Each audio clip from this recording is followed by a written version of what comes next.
नित्यानंद सहोदितं श्रीनंदनंदनं वन्दे राधिका चरणद्वयं गोपीजनसमायुक्तं वृन्दावनमनोहरं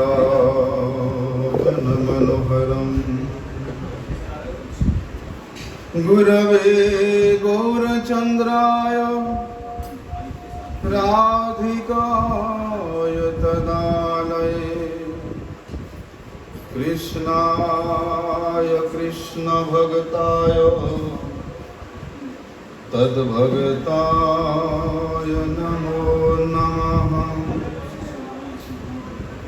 निन्दन्तं पुलकोत्करेण विकसन् अप्रसन् अनुच्छवि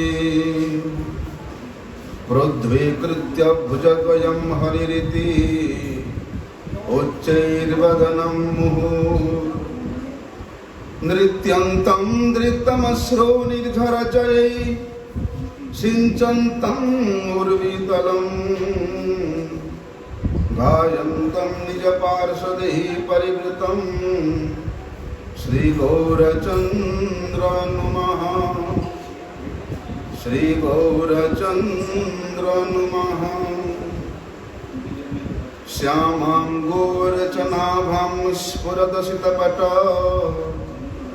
प्राप्ते रम्यावगुण्ठां रम्यां धन्यास्वेनो शुचिरकुरनिकरा लम्बपादां किशोरी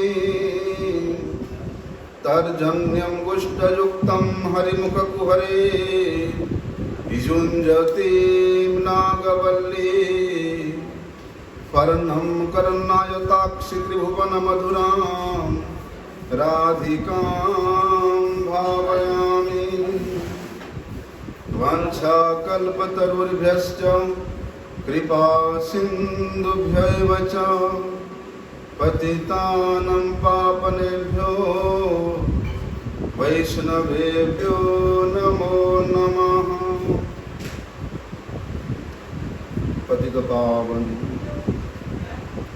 परम करुणामय परम आराध्यतं गुरुपाद पद्म नित्य लीला प्रविष्ट विष्णुपाद परमहंस परिव्राजकाचार्य वर्ज्य अष्टोत्तर शत श्री श्रीमद शिल भक्ति वल्लभ तीर्थ गोस्वामी गुरु महाराज जी के श्री अभय चरण कमल में अनंत कोटि साष्टांग दंडवत प्रणाम करते हुए उनकी अहेतु की कृपा प्रार्थना करता हूँ। परमाराध्यतम शिक्षा गुरुपाद पद्म नित्य लीला प्रविष्णु विष्णुपाद परमहंस शिला भक्ति विज्ञान भारती गोस्वामी महाराज के चरण कमल में अनंत कोटि साष्टांग दंडवत प्रणाम करते हुए उनकी अहेतु की कृपा प्रार्थना।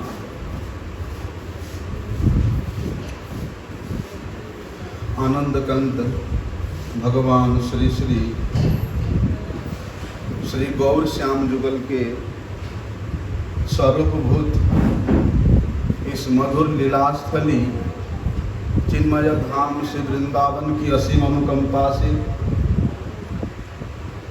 कलिजुग पवन अवतार भगवान श्री चैतन्य महाप्रभु जी के परम प्रिय पार्षद श्री प्रबोधानंद सरस्वती पाद जी के विरचित श्री वृंदावन महिमामृतम के माध्यम से वृंदावन के मधुराति मधुर स्वरूप को श्रवण करने का परम सौभाग्य प्राप्त हो रहा है।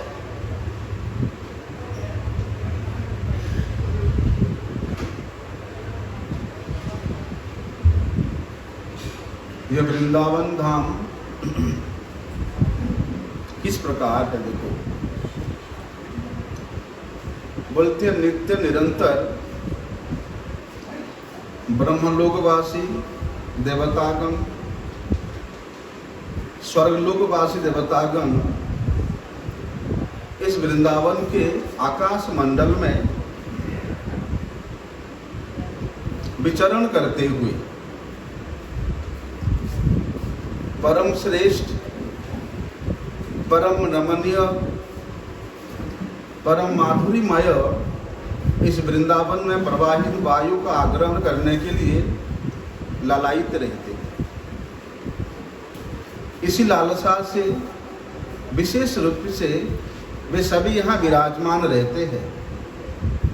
अरे कहाँ तक कहें, स्वयं जो चतुर्व्यूह है, वासुदेव, संकर्षण, प्रद्युम्न, अनिरुद्ध, बोलते ये चतुर्व्यूह भी लोकपालों जैसा आचरण करते हुए यहाँ की सेना के दायित्व को, सेना के कार्यभार को संपूर्ण रूप से अच्छी प्रकार से निभाते हैं, स्वीकार करते हैं। जैसे लोकपालगण होते हैं, इंद्र, यम, वरुण, कुबेर, बोलते उन्हीं लोकपालों के मापी ये चतुर्व्यूह इस गोलोक के लोकपाल बन करके, गोलोक इस वृंदावन के लोकपाल बन के, इस वृंदावन के सेना व्यूह का रचना करके वे नित्य निरंतर उस रक्षा भार को भी, सुरक्षा भार को भी वे स्वयं ग्रहण करते हैं। और उस वृंदावन में धर्म, अर्थ, काम, मोक्ष, ये चारों पुरुषार्थों की यहाँ चर्चा ही नहीं होती है। इन चारों पुरुषार्थों के यहाँ स्थान ही नहीं है। अरे जिस वृंदावन के वायुमंडल ऊपर स्थित ब्रज रज को स्पर्श करते हुए वायु का आग्रहण प्राप्त करने के लिए, उस वायु का स्पर्श प्राप्त करने के लिए वे विमानचारी देवतागण लालायित होकर के ऊपर विचरण करते रहते हैं। और यहाँ पर ऐसे जो महिमा से मंडित वृंदावन है, यहाँ पर ये धर्म, अर्थ, काम, मोक्ष रूपी जो पुरुषार्थ है उनकी चर्चा यहाँ होगी। बोलते ऐसे जो अति क्षुद्र विचार, क्षुद्र पुरुषार्थ है, उनको यहाँ किसी का लालसा ही नहीं है, कोई नाम ही नहीं सुनता धर्म, अर्थ, काम, मोक्ष क्या है। इसीलिए ऐसे जो विशेष विशेषता से संपन्न ये ब्रजभूमि है, ये वृंदावन भूमि है, वास्तव में उस वृंदावन के महिमा को कौन वर्णन कर सकता है? किसमें योग्यता है जो इस वृंदावन के महिमा को वर्णन कर सकता है? ब्रह्मा जी तो यहाँ तक कहते हैं, जानंत एव जानंतु की बहुत्या नमे प्रभो मनुष्यो वपुषो वाचो वैभवम तव गोचर। यदि कोई कहे कि हम तो वृंदावन गए, वृंदावन का दर्शन किया और अच्छी तरह से वृंदावन को हम समझ गए, हे भगवान, हे प्रभु, यदि कोई इस प्रकार कहता है उसको कहने दो, लेकिन मैं मनसो वपुषो वाचो वैभवम, आपके जो ये परम वैभव और वृंदावन है, मैं ना तो मन से जान सका हूं, ना वचन से जान सका हूं, नहीं जान सका। यदि कोई कहे कि मैं जानता हूं, वो जाने, अर्थात असंभव है। तो ऐसे जो विशेषता से युक्त इस परम धन्य वृंदावन धाम है, सामान्य रूप से कौन उस वृंदावन के महिमा को वर्णन कर सकता है? देखो, जिस वृंदावन को देवगण अमृत के सिंधु के मापी, कविगण यश के समान, विश्वकर्मागण इस वृंदावन को आश्चर्य के रूप में, और जो ब्रह्मानुभावी ब्रह्मविद ज्ञानी गण है, वे आनंदों के मध्य में ये साक्षात ब्रह्म साक्षात्कार के रूप में ये वृंदावन धाम है। और भगवान के भक्तगण तो इस प्रकार से अनुभव करते हैं कि साक्षात भगवत प्रेम ही, साक्षात भगवत प्रेम ही इस वृंदावन के रूप में प्रकट हो गया, ऐसा मानते हैं। इसीलिए भैया देखो, ये वृंदावन भूमि इस प्रकार से चिंतामणि स्वरूप है।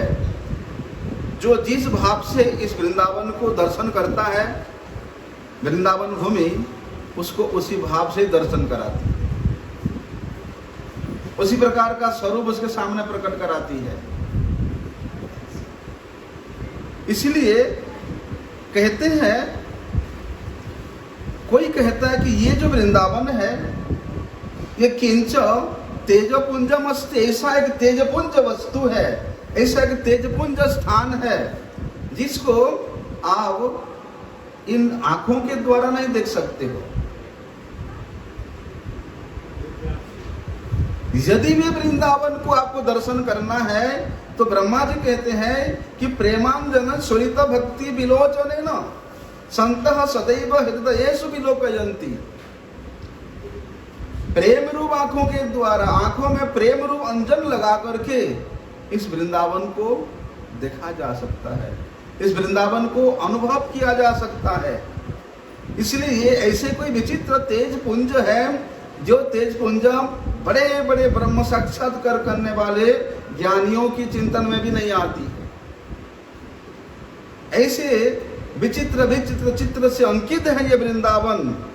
बोलते हैं नट, जो नाटक करने वाला नट है, वो जिस प्रकार से अनेक चातुर्यमयी कला के द्वारा, शिल्प के द्वारा नाट करता है, तो ये वृंदावन भूमि भी भाव के अनुसार, दर्शन करने की योग्यता के अनुसार उस व्यक्ति के सामने उस प्रकार के चातुर्यमयी कलाओं का, चातुर्यमयी स्वरूप का, चातुर्यमयी रस का प्रकट कराते हुए ये वृंदावन विराजमान है यहाँ पर। और जिस प्रेम की वर्णना स्वयं सुखदेव जी ने किया है, वे प्रेम तो साक्षात इस ब्रजरज के रूप में, इस ब्रजभूमि के रूप में, इस वृंदावन के रूप में ये सुंदर शरीर धारण करके यहाँ प्रकट हो गया है। इसलिए ये वृंदावन ये कोई स्थावर जंगम रूपी इस धरती का अंश नहीं है, ये साक्षात मूर्तिमंत है, ये साक्षात शरीर रूप में प्रकट हुआ है। इसलिए तो कहते हैं, अरे गोलोक में, गोलोक स्थित जो लोकपालगण है, देवतागण है, वे लोग इस बात को लेकर के तर्क वितर्क करते रहते हैं कि ये जो वृंदावन धाम है ये कैसा है। तर्क वितर्क करते रहते हैं और बोलते हैं प्रत्येक दिन इस वृंदावन धाम आवेश के कारण, अपने चातुर्यता के कारण, अपने माधुर्यता के कारण ये उन गोलोक स्थित देवताओं के भी मन में भ्रम पैदा कराती रहती है। और साधारण मनुष्य इस वृंदावन के भूमि को क्या जान सकता है, क्या अनुभव कर सकता है। इसीलिए कहते हैं भैया, ये जो वृंदावन है ये कृपा करके यदि किसी के हृदय में प्रकाशित हुआ, किसी के हृदय में अनुभवनीय हुआ, तब ये वृंदावन को जान सकता है, अन्यथा नहीं। क्योंकि जो जो विषय में प्रीति होती है या जो विषय प्रेम प्रदान करने में समर्थ है, जो विषय आपको स्नेह ममता प्रदान करने में समर्थ है, ऐसे विषय के प्रति प्रीतिप्रद होना स्वाभाविक रूप से है। भले ही वे विषय, वे वस्तु दूरवर्ती हो, बहुत दूर में हो, लेकिन उस प्रीतिप्रद वस्तु को, उस प्रीति प्रदान करने वाले वस्तु को प्राप्त करने के लिए तुम्हारे हृदय में उत्कंठा है, उसके प्रति तुम्हारे मन में लालसा है कि ये मुझे वो प्रीतिप्रद स्थान वृंदावन को किसी ना किसी प्रकार से प्राप्त करना है, तो कहते हैं वास्तव में उसका वे उत्कंठा, उसका वे लालसा, ये वृंदावन धाम उसको खींच करके यहाँ ले आती है। और दिव्याति दिव्य भगवान श्री कृष्ण के प्रेम में सराबोर करा देती है। अरे स्वयं भगवान श्री कृष्ण जिस वृंदावन में इतना स्नेह करते हैं, जिस वृंदावन के लिए सब कुछ नुछावर कर देते हैं, उस वृंदावन को भला प्राप्त करना, उस वृंदावन में भला वास करना कौन आशा नहीं करेगा, किसका आकांक्षा नहीं होगा। यहां तक कहते हैं महाराज कि यस्या कर्णम अप्युत पूर्वममित ब्रह्मांड कोटि ब्रजे वैकुंठे स्वपि वांछितम किमपरम यत लालसा श्रीरपि गोलोके सतु बांधवाग्रीमतया विभ्राजते सर्वदा ये शाम तद मधुरिम न हंत मम हृजन्म मुहुर सज्जति। क्या कहते हैं देखो, अरे जो कोटि कोटि ब्रह्मांड है, उन कोटि कोटि ब्रह्मांडों में, असंख्य वैकुंठों में जिस वृंदावन का नाम श्रवण करना भी अत्यंत वांछनीय है, अर्थात कहते हैं अरे लक्ष्मी जी, साक्षात लक्ष्मी जी उस वैकुंठपति भगवान नारायण के वक्ष विलासिनी, उनके पाद संवाहिनी साक्षात लक्ष्मी जी भी जिस वृंदावन के नाम को श्रवण करके उसके दर्शन करने की लालसा से यहाँ दौड़ के आती है। और कथनचित इस वृंदावन के कुछ कुछ ऐसी लीलाएं हैं जिन लीलाओं का वे लालसा युक्त दर्शन में आकर के भी दर्शन नहीं कर पाती है, और उसको दर्शन करने के लिए वे यहाँ तपस्यारत हो जाती है। और तो भगवान श्री कृष्ण जिस वृंदावन में नित्य निवास करते हैं, और उस वृंदावन में निवास करने वाले जो गोपगण है, जो कि भगवान श्री कृष्ण के बांधव गण है, बंधुजन है, उनके प्रिय है, इनके लिए ब्रह्मा जी कहते हैं कि अहो भाग्यम नंद गोप ब्रजोकसम यत मित्रम परमानंदम पूर्ण ब्रह्म सनातनम। अरे उन ब्रजवासियों के, उन गोपगणों के सौभाग्य की क्या वर्णना करें। साक्षात परम ब्रह्म भगवान श्री कृष्ण जिनके अपने ज्ञाति वर्ग बने हुए हैं, जिनके स्वजनगण बने हुए हैं, तो ऐसे ब्रजवासी जन गोपगण जिस वृंदावन में रहते हैं, विराजमान करते हैं, कहते हैं वे वृंदावन ऐसे माधुर्य समुद्र के द्वारा आप्लावित है कि उस माधुर्य रूपी समुद्र में बार बार गोता लगाने को आसक्त होने के कारण मेरा चित्त वृत्ति और कहीं नहीं लगता। इसलिए वृंदावन भूमि का नाम ग्रहण करने से, स्मरण मात्र करने से, श्रवण करने से या चिंतन करने से उस परमात्म शरीर रूप माधुर्य रस के प्रति आकर्षणता बढ़ जाती है, अर्थात ये ब्रजरज उसको उस प्रकार से आकर्षण प्राप्त कराती है। लेकिन कहते हैं क्या करें, अरे अभी वृंदावन के धाम के महिमा को वर्णन तो मैंने प्रारंभ कर दिया, ग्रंथकार कह रहे हैं, लेकिन इस वृंदावन धाम की महिमा इतना अनंतानंत है कि साक्षात अनंत देव भगवान अनंत कालों से, अनंत मुखों से इस वृंदावन भूमि की महिमा का वर्णन कर रहे हैं, लेकिन तभी भी था नहीं पाए हैं। और वे कहते हैं ग्रंथकार कि मैं कौन मूढ़ जीव हूं जे इस वृंदावन के महिमा को वर्णन करने में मैं लग गया हूं। लेकिन इतना विशाल कार्य ये भगवान ही करा रहे हैं, और वे ही इसको अवश्य पूरा करेंगे। कारण कि देखो, भगवान श्री हरि के जो सर्वोत्तम चरित्र है वो इस प्रकार चारुता से, इस प्रकार भावना से हृदय में प्रवेश करती है, जिसके हृदय में श्री हरि के इस चारुता भावना पूर्ण लीला चरित्र प्रवेश कर गया, वहां से फिर वो इतना शीघ्र निकलता नहीं है। इसीलिए क्या होता है देखो, कैसी लीला है। पहले तो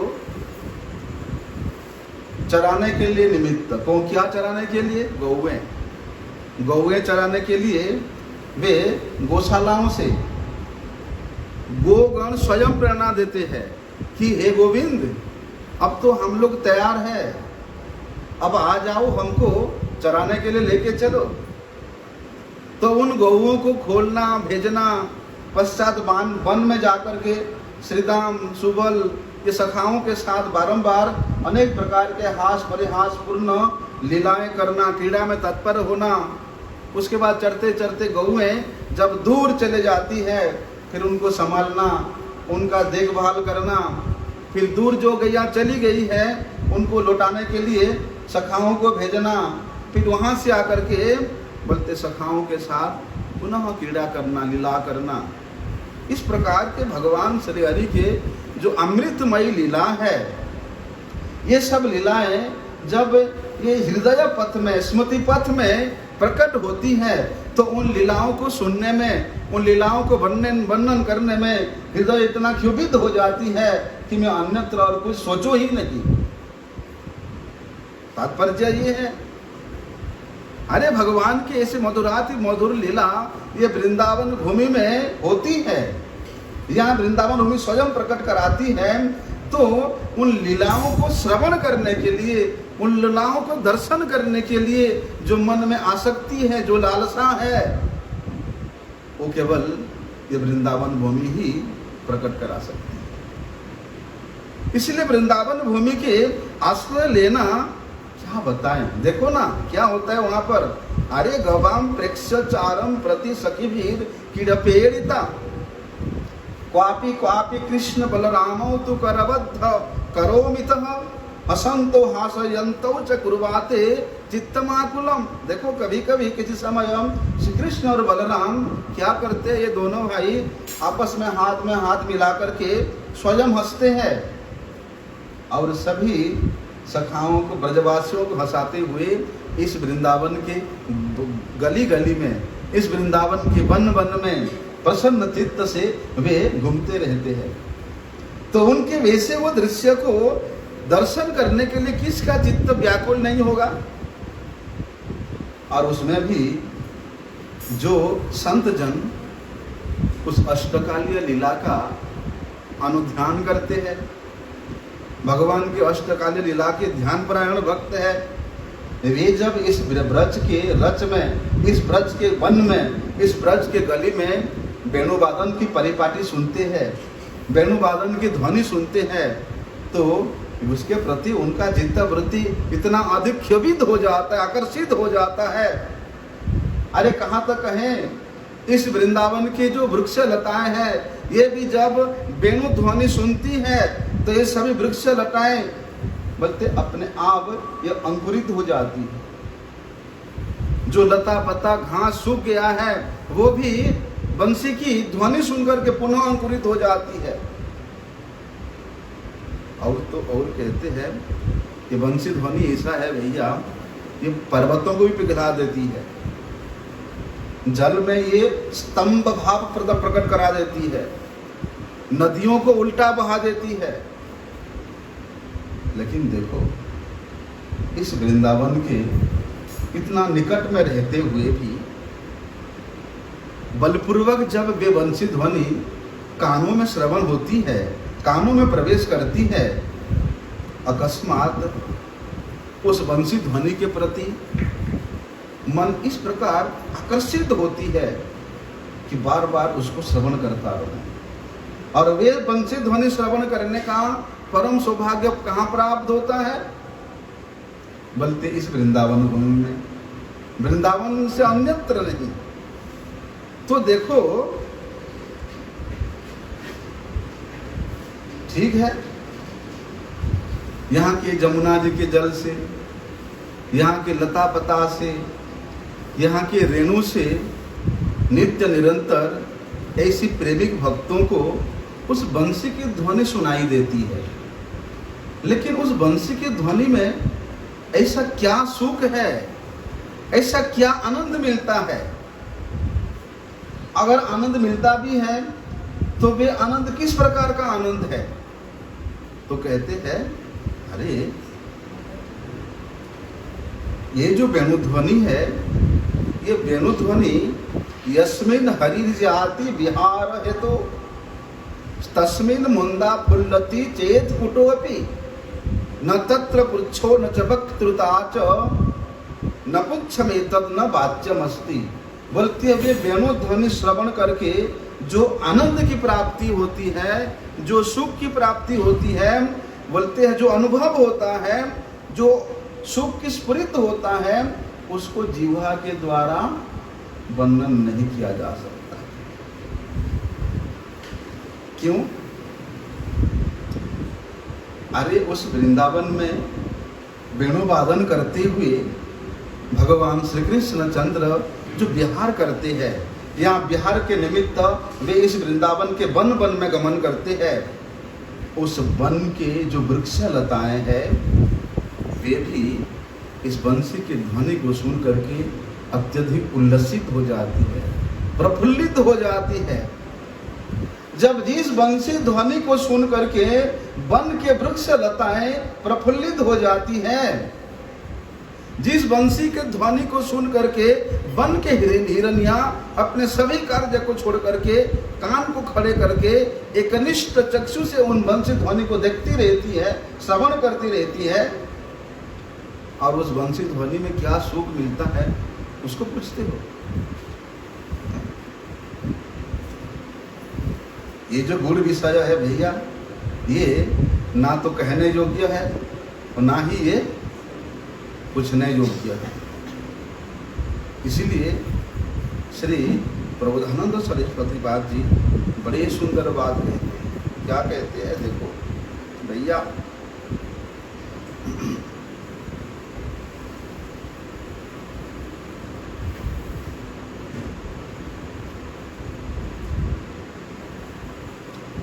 ये जो वृंदावन भूमि है, ये क्या प्रदान करता है?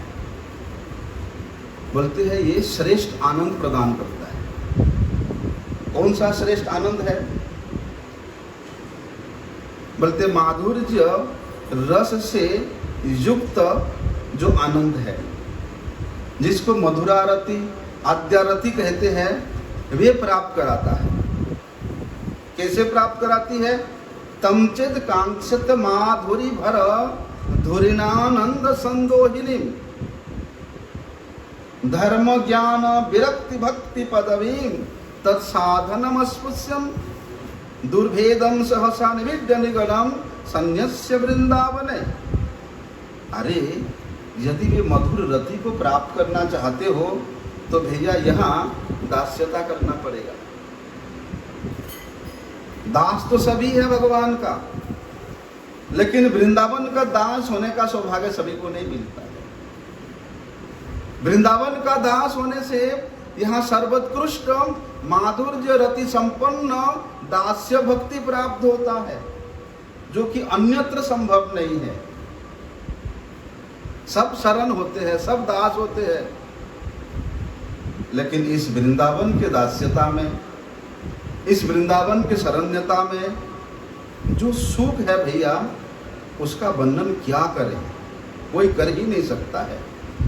इसलिए वे सुख को यदि वे माधुर्य रति संपन्न दास्यता को यदि प्राप्त करना चाहते हो, उसके लिए क्या करना?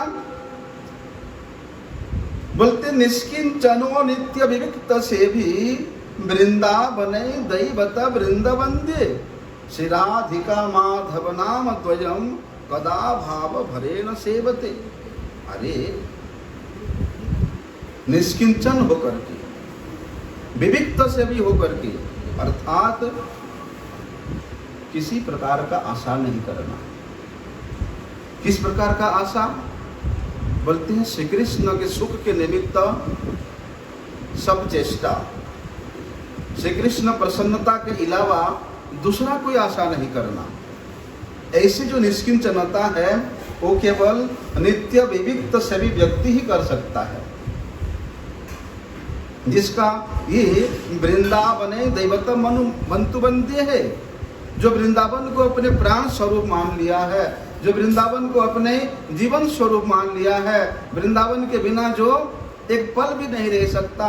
जिस प्रकार मछली को पानी से निकाल दें तो वे छटपटाता रहता है, ठीक उसी प्रकार ऐसे निष्किंचन, ऐसे नित्य विरक्त, नित्य विविक्त सेवी संत जो कि वृंदावन को ही अपने प्राण स्वरूप समझ करके नित्य निरंतर वृंदावन के आश्रय को लेकर के यहाँ एक एक पल व्यतीत करते हुए क्या करता है, श्री राधिका माधव नाम द्वयम, श्री राधा माधव, श्री राधा गोविंद जी के नामों को ही स्मरण करता हुआ, कीर्तन करता हुआ एक एक पल व्यतीत करता है।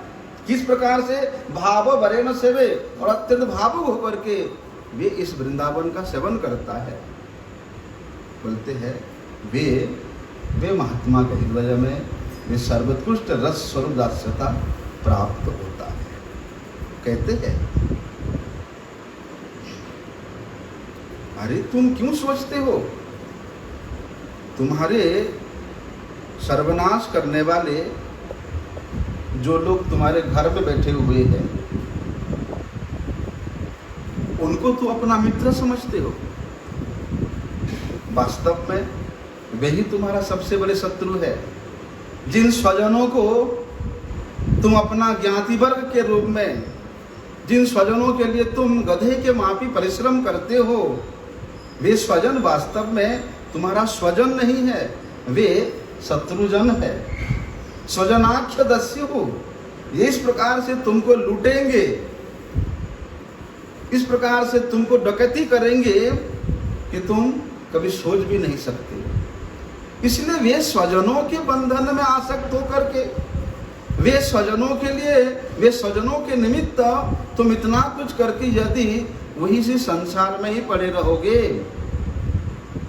और वृंदावन के महिमा श्रवण करके भी उसके प्रति आसक्त नहीं होगे, तो तुमसे निज कुकुर भोजी और कौन हो सकता है। तो कहते हैं भैया देखो,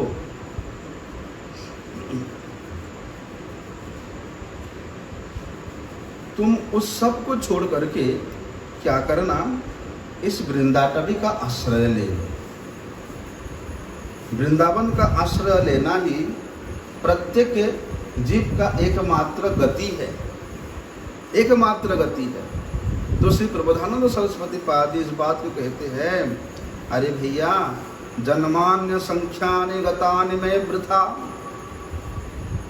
व्यग्रात्मनो देह गृहाधिक हेया अद्यापि गृहाम अप्यवृद्धिमान हम तवैव वृंदाटवी नाम में गति। हाय हाय हाय, इतना समय मैंने उस अंधे कुएं रूप गृह के चेष्टा में अपने चित्त को निमज्जित करके मैंने यूं ही बिता दिया। मेरे जीवन के जो मूल्यवान एक एक क्षण है, मैं इतना समय उस गृहांधकूप में बिता दिया। हाय, मेरे बुद्धि कहाँ मारी गई थी।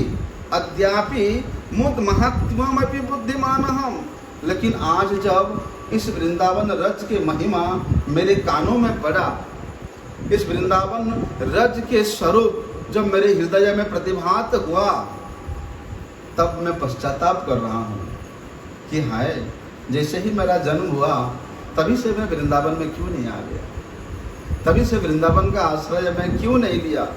इसलिए हे वृंदाटवी, हे वृंदा रज रानी, क्या ऐसी कृपा कभी मेरे पर रहती होगी कि एकमात्र आपके ही नाम का आश्रय लेकर के, आपके ही नाम का उच्चारण करते हुए, आपको ही अपने जीवन का एकमात्र श्रेष्ठ गति के रूप में मानते हुए मैं अपना एक एक काल यहाँ व्यतीत कर सकूं।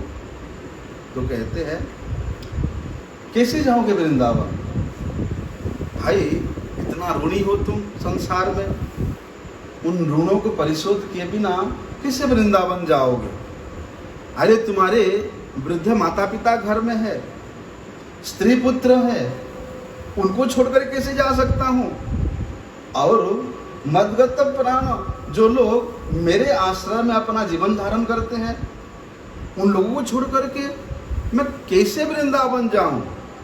तो कहते हैं कि ऋणग्रसतो यायाम कथम वृंदावनम अहम त्यजे वा वृद्धावगति पितरो दार शिशुकान कथम वा मज्जीवान बत परिहरेयं निज जनान सताम श्लाघ्यो भवेत्य फलम कलनो मुह्यति कुदिहि।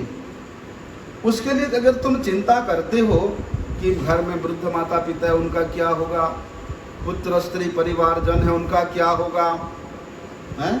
इतना ऋण लेके रखा हूं मैंने उसका क्या होगा, अगर इस प्रकार यदि तुम निष्फल चिंता करते रहोगे तो बोलते हैं तुम उन महापुरुषों के द्वारा प्रशंसित होकर के भी और बोलते हैं उन कुबुद्धि पुरुषों के द्वारा तुम निंदनित होकर के भी ऐसे मोह में पड़ जाओगे कि तुम हमेशा के लिए अपने वास्तविक कल्याण से, वास्तविक मंगल से, जीवन के उस चरम परम उद्देश्य से तुम वंचित हो जाओगे। इसलिए वो सब चिंता करने की जरूरत नहीं है। कलनो मुह्यते कृतिहि, यदि इस प्रकार चिंता करते रहोगे पीछे में क्या होगा क्या होगा, फिर तो तुम्हारे से जैसा कृपण संसार में कोई है ही नहीं। तभी तो कहते हैं अरे देखो जान लिया, क्या जान लिया कि जानन अप्यमृतम विहाय गरलम भुंजे स्वयं बंधनम, कि ये वृंदावन ये साक्षात चिन्मय अमृत सदृश है। तो इस वृंदावन के महिमा को श्रवण करने के पश्चात, इसको परम अमृत के रूप में जानने के पश्चात यदि उसको तुम त्याग नहीं करके उस घर में रह रहे हो तो वहां तुम विषम पानम कुरुतः, तुम विष पान कर रहे हो। और क्या बोलते हैं, भुंजे स्वयं बंधम, देखो सुदृढ़ संबंधम, भगवान ने तुमको इतना सुंदर दृष्टि दिया, किस लिए दिया, बोलते उस सुदृष्टि के द्वारा इस सुस्थिर संपन्न सुमधुर संपन्न इस वृंदावन के रज को दर्शन करने के सदृढ़ संबंध। लेकिन इतने सुंदर नेत्र रखते हुए भी तुम अंधे के मापी उस अंधे कुएं में पड़े हुए हो और उस अंधे कुएं में पड़े हुए उस बंधन को स्वीकार कर रहे हो जो बंधन की तुमको हमेशा के लिए नरक की ओर प्रताड़ित करता है। लेकिन कहते हैं श्री वृंदा टवी मातर एकम मज्जीवातुर अस्ति स्वयं, देखो ये जो वृंदावन है ये मातृ सदृश है, ये जननी सदृश है, ये माता है। कोई बात नहीं, पुत्र यदि किसी प्रकार का कोई असिद्ध कार्य करे भी, कुकार्य करे भी, अब ये माता के लिए हमेशा वात्सल्य युक्त ही होता है।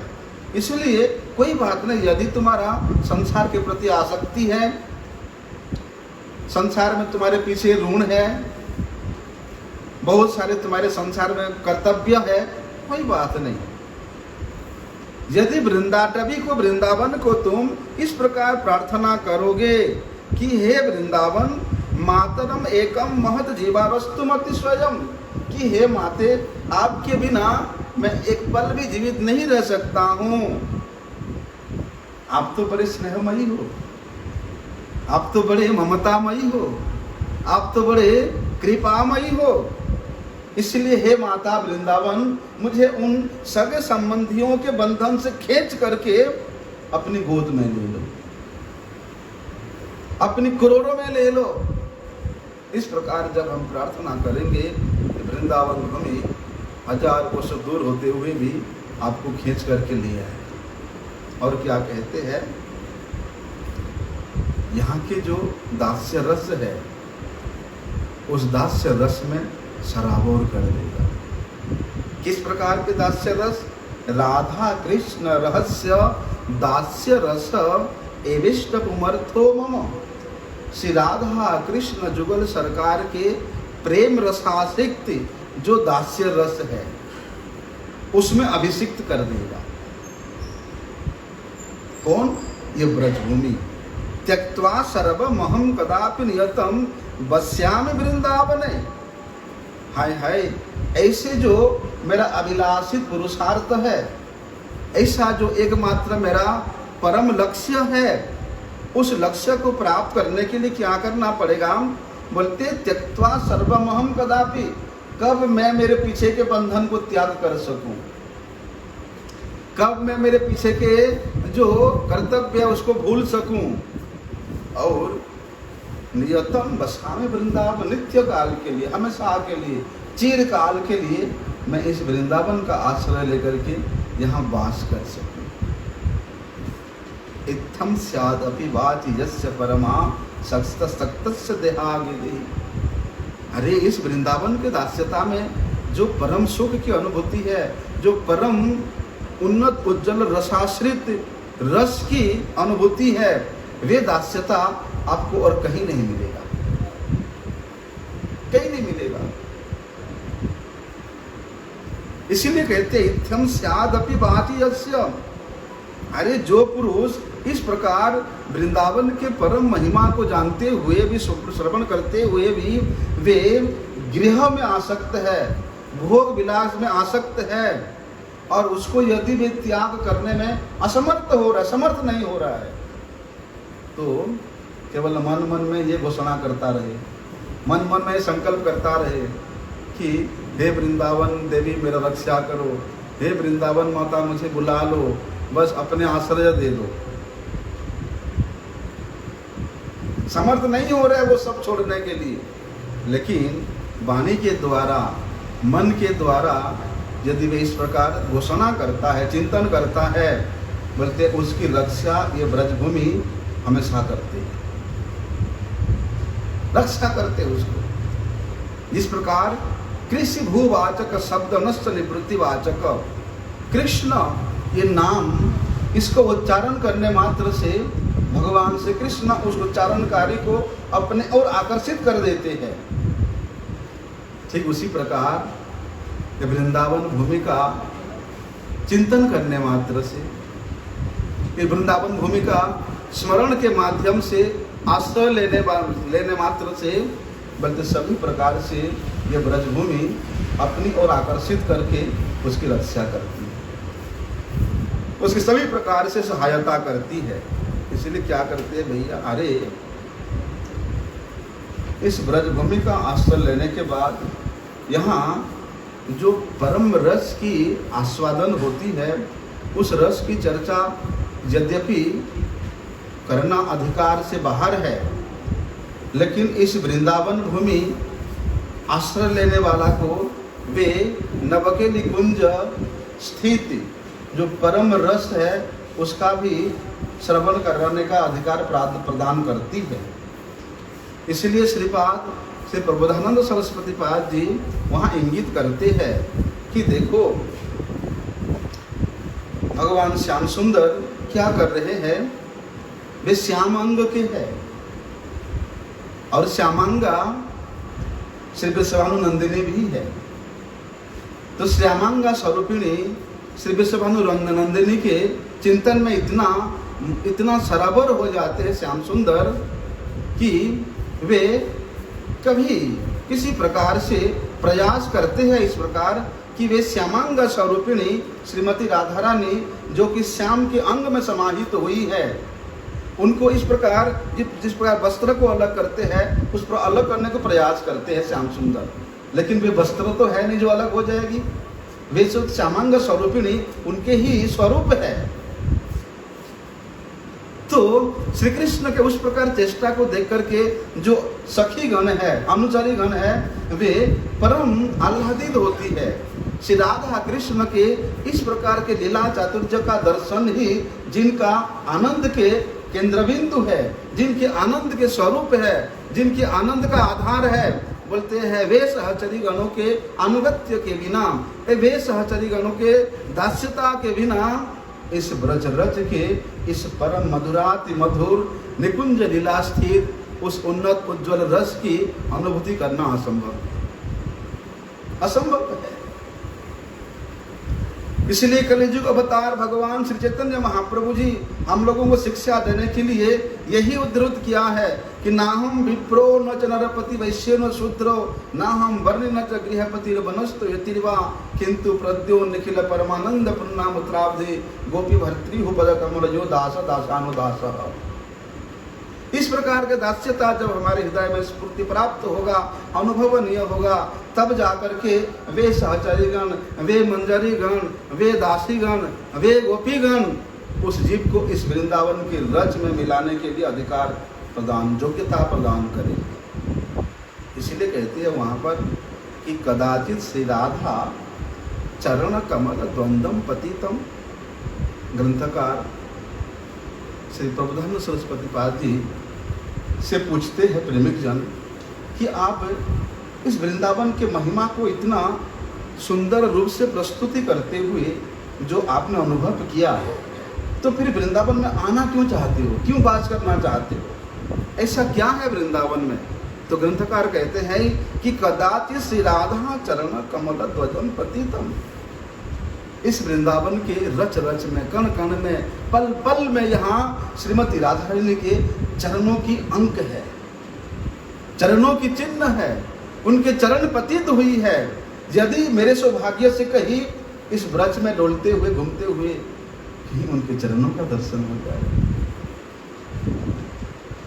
और कहते कजाति श्री राधा मुख कमलम माधवी रस पिबम। जिस श्रीमती राधा रानी के मुख कमल के निहारते हुए श्याम सुंदर परम आनंद से मोहित होकर के उस मुख कमल सुधा सौंदर्य रूप रस को नित्य निरंतर पान करते रहते हैं, वे श्याम सुंदर कभी किसी प्रकार इस वृंदावन के किसी कैली कुंज में नृत्य करते हुए मेरे आंखों के सामने पड़ जाए या मेरे दृष्टिगोचर हो जाए, उस लालसा लेकर के मैं वृंदावन में रहना चाहता हूँ। और कहते हैं कदाचित श्री राधा कुछ कमल कोश द्वयम छः। देखो किस प्रकार से रहना चाहते हो, बोलते भ्रमर के मापी रहना चाहते हो। जिस प्रकार से भ्रमर क्या करती है, सार सार वस्तु को ग्रहण करती है, उसी प्रकार ये वृंदावन के सभी वस्तु सार है और यहाँ रहने वाला मधुर भी वे सारग्राही है। तो उस प्रकार भ्रमर के रूप में मैं यहाँ भ्रमण करते हुए क्या करूँगा, राधा माधव यो गान कीर्ति, श्री राधा माधव के गुणों का, कीर्ति का गुणगान करते हुए यहाँ के मैं घूम घूम के बिलो के तम कृष्ण भ्रमरम अधि वृंदावन महम। कभी उस कृष्ण रूप भ्रमर के साथ मेरा मिलन हो जाए। देखो वृंदावन में आकर के यहाँ ये ईंट पत्थर इकट्ठा करके बड़े बड़े बिल्डिंग बना करके नाम कमाने के लिए नहीं है। वृंदावन आश्रय लेना का मतलब एक ही उद्देश्य है कि कदाचित श्री राधा चरण कमल द्वंद्वम पतितम मम चित्त वृत्ति राधा कमल माधुरी सपिवम। एक ही उद्देश्य है। क्या उद्देश्य है? श्री राधा श्याम सुंदर के दर्शन का लालसा, उनके सेवन का लालसा, उनके गुण कीर्ति को गान करने का लालसा। ऐसी लालसा लेकर के, ऐसी आशा लेकर के वृंदावन वास करना चाहिए, वृंदावन में आना चाहिए। ना जी हम वृंदावन में जाएंगे, बड़ा मठ बनाएंगे, बड़ा मंदिर बनाएंगे, बड़े नाम कमाएंगे, ये ईंट पत्थर इकट्ठा करने के लिए वृंदावन में आना नहीं है। अरे जो मानव देह इतना मूल्यवान है, एक एक सांस इतना मूल्यवान है, उसको क्या ये ईंट पत्थर के बिल्डिंग बनाने में लगा देंगे? नहीं। कहते हैं कि निर्विद्य कृत्यादखिलकान कदाहं छित्त्वा समस्तांश जगत्यपेक्ष्यः प्रविश्य वृंदावनप्य संगतस्तीर्थ तद्वार्ताभिरनानि निश्चेतम हो। क्या कहते हैं? देखो, अरे यदि तुम्हारा किसी प्रकार का कोई कर्तव्य तुम समझते हो संसार के प्रति, परिवार के प्रति, समाज के प्रति, तो उन सभी कर्तव्यों से निर्वेद होकर के, वैराग्य प्राप्त करके क्या करना, जगत के जितना भी अपेक्षाएं हैं उन अपेक्षाओं से, उन आशाओं से रहित होकर के निसंग भाव से, एकांत भाव निर्लिप्त भाव से, वैराग्य भाव से इस वृंदावन में प्रवेश करना और यहाँ आकर के संसार नहीं करना, यहाँ आकर के वैभव नहीं जमाना, यहाँ आकर के लोक संग्रह नहीं करना, यहाँ आकर के शिष्यादि ग्रहण नहीं करना, यहाँ आकर के बहुत से शास्त्रों का अध्ययन नहीं करना। क्या करना? बोलते हैं प्रविश्य वृंदावन्य मत्त संगस्तीर्थ वार्ता विरनानिवेश्य, कि वृंदावनेश्वरी श्रीमती राधा रानी की चरण चंचलिका युक्त उनके चरणों की रज का चिंतन करते हुए, उन रज के गुण का चिंतन करते हुए अपना दिन जापन करना, अपना एक एक पल व्यतीत करना। और क्या कहते हैं? कदा श्रीमद् वृंदावनमिह मृषा, कदा श्रीमद् वृंदावनमिह निशा स्नेह निगरम समुच्छिद्य स्वानां शरणम उपायस्यामि विकलः, क्वचित् स्वान्तः शल्योद्धरणम् अभिपश्यन्न मना, अपि श्रोते वर्त्मन्यखिल विदुषा मन्ये। कहते हैं जिन सगे संबंधियों के पास में तुम पड़े हुए हो, सोचते हो मेरे ससुराल वाले कितने अच्छे हैं, मेरे जितने में रिश्तेदार हैं कितने अच्छे हैं, मेरे परिवार वाले कितने अच्छे हैं, मेरे गांव वाले कितने अच्छे हैं, मेरे समाज वाले कितने अच्छे हैं। बोलते हैं इस प्रकार ये संबंधियों के जो मिथ्या रूप स्नेह पास है, यथाशीघ्र उसको तोड़ करके सभी विद्वत जन, सभी भक्त जन, वैष्णव जन जिस पद को अनुमोदन किया है, जिस श्रेष्ठ पद का निर्धारण किया है कि प्राणैर अर्थैर धिया वाचा श्रेयः आचरणम सदा, ये श्रेय आचरण स्वरूप, श्रेय पद स्वरूप, श्रेय निकुंज स्वरूप, श्रेयवन स्वरूप इस वृंदावन का आश्रय लेने के लिए बोलते हैं उस प्रकार निकलना जिस प्रकार तीर से बाण निकल जाता है। अर्थात तीर से बाण निकलने के बाद वे बाण सोचता नहीं मेरे पीछे क्या होगा, उस प्रकार निकल करके अनदेखा करके वृंदावन में आ जाना और इस वृंदावन भूमि का शरण लेना। वृंदावने सेक पदस्थोऽपि महत्तमानां श्रुतभाषितोऽपि विदन्नपि स्वार्थ विधाति सर्वं धिं न वृंदावन आश्रयामि। कहते हैं वृंदावन चंद्र नंदन भगवान श्री कृष्ण का भजन करने की आशा से, उनके गुण कीर्तन श्रवण करने की आशा से या उसके प्रति उत्कंठित होकर के, स्पृहावान होकर के भी मैंने वृंदावन का आश्रय नहीं लिया। और कहते हैं महत्तमानां श्रुतभाषितोऽपि, जो महत् पुरुष जन है, महाजन गण है, भक्त जन है, वैष्णव जन है, उनके वचन को सुन करके भी कि पीछे में तुम्हारा जो संबंधी है, जो वस्तु है, देह दैहिक संबंध वस्तु है, वो तुम्हारा काम को बिगाड़ने वाला है। जानता हूं कि भगवान श्री कृष्ण के साथ मेरा नित्य संबंध है, प्रेम संबंध है, और ये भी जानता हूं महात्मा लोगों से सुना कि संसार के प्रति आसक्ति तुम्हारे सब काम बिगाड़ देंगे। तो जानता सुनता हुआ भी मैंने इस वृंदावन का आश्रय नहीं लिया। अर्थात जानिया सुनिया विसखाइनु गोरा पोहो ना भजिया मईनु, कि आपकी महिमा को जानने के बाद भी, श्रवण करने के बाद भी प्रभु आपका भजना नहीं किया, आपका सेवन नहीं किया। हाय हाय, जानबूझ करके मैंने विष पान किया, जहर खाया। उसी प्रकार जानता हूं कि भगवान का भजन करना ही मेरे जीवन का उद्देश्य है, और महात्मा लोग मुझे हमेशा यही निर्देश ही दिए हैं। उसके बाद भी मैंने उस परम लीलास्थली वृंदावन का आश्रय नहीं लिया, तो हाय हाय धिंग, हाँ धिंग, धिक्कार है मुझे। क्योंकि भैया ये वृंदावन जो है कि सकृद अपि दृष्टा हंत वृंदा कवि तम सकृद अपि यदि राधा कृष्ण नामाभ्यधाई सकृद अपि यदि भक्त्या सन्नतस्तत् प्रपन्नो ध्रुवम महः तदा मामम वनोपक्षतासी। कहते हैं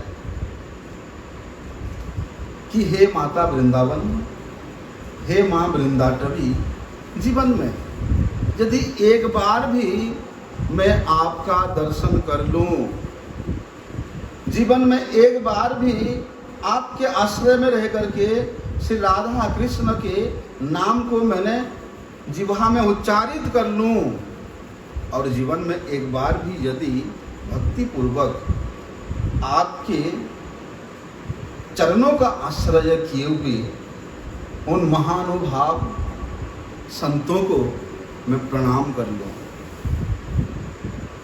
कर लूं, तो निश्चय ही हे वृंदादेवी, हे वृंदावन, आप मेरी उपेक्षा नहीं करें।